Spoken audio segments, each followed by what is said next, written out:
Hello. This is a little video of my past 5 months in Japan. As you can see, I'm no longer in Japan. Hey, but let me tell you, those last 5 months were crazy. それは誰も見たことない瞬間私を動かすハート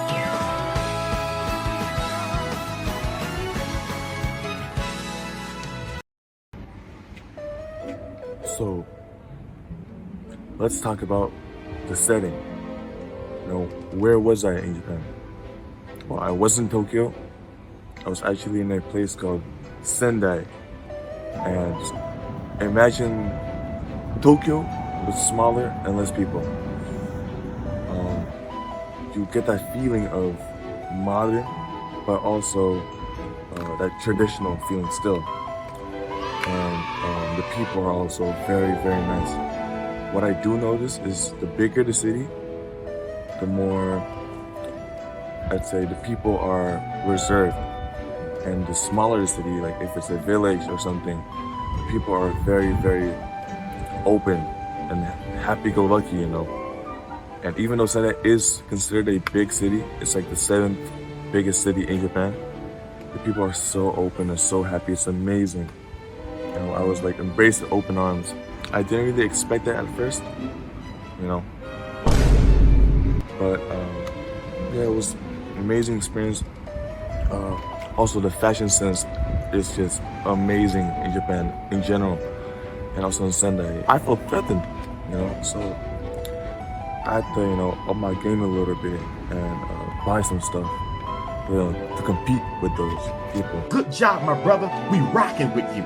What I also noticed is that a lot of people drink beer. A lot of people drink beer. You can make a Japanese person happy with two things: beer and sake. Those are the only two things you need to make a Japanese person happy. Because let me tell you, they drink a lot, and they even offered me, because this is. So at one point, I wanted to fit in, and I shaved my my facial hair. Biggest regret of my life. Never doing that again.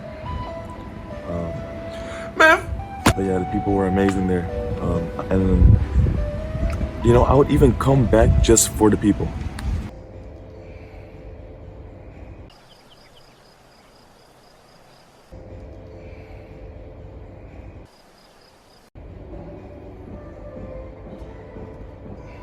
Oh, hey, come in there.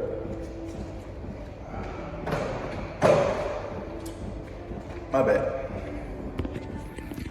Let's talk about the school life. Just finished the workout. Let's talk about it. How was the school life? Well, like every other school, there are groups, and there are popular kids, the girls, the class clown, the tall guy. I was also a tall guy, but because I'm 6'4". But funny enough, there was this other guy, super skinny, like very tall, like this tall almost. His name was Akira. Very cool name. He was 6'5" and he was 15. I was like, what the hell do you eat? I expected to feel alienated, I guess. But it was the complete opposite. The complete opposite. People were like, can I touch your hair? Can you bring me gang signs? What? I beg your pardon? Whoa. Why would you ask me that, Like, yeah, teach me gang signs,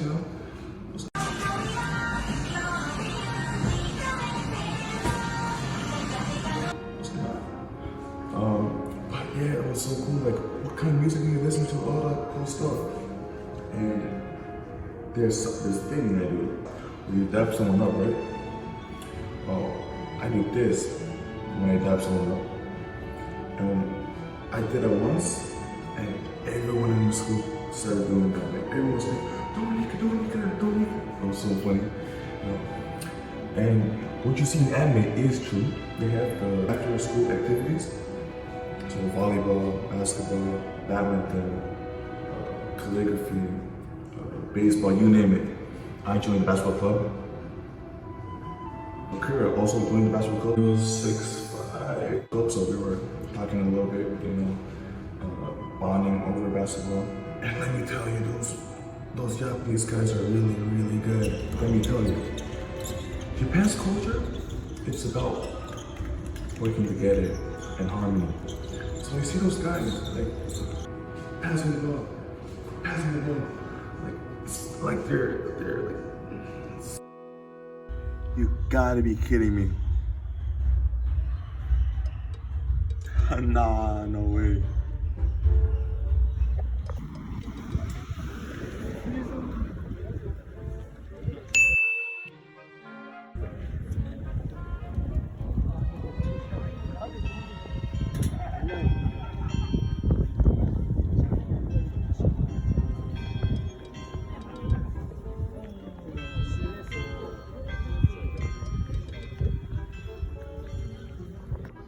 You know, looking back at my experience in Japan, it was just wonderful. The people were very nice, very open.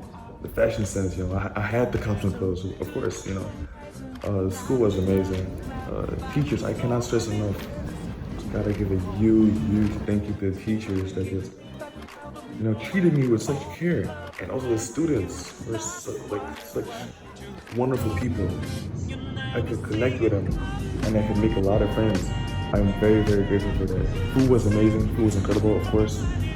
You got the kombini and you got the ramen shops, Both worlds are just amazing. And of course, like almost every other thing in life, my exchange had its ups and its downs.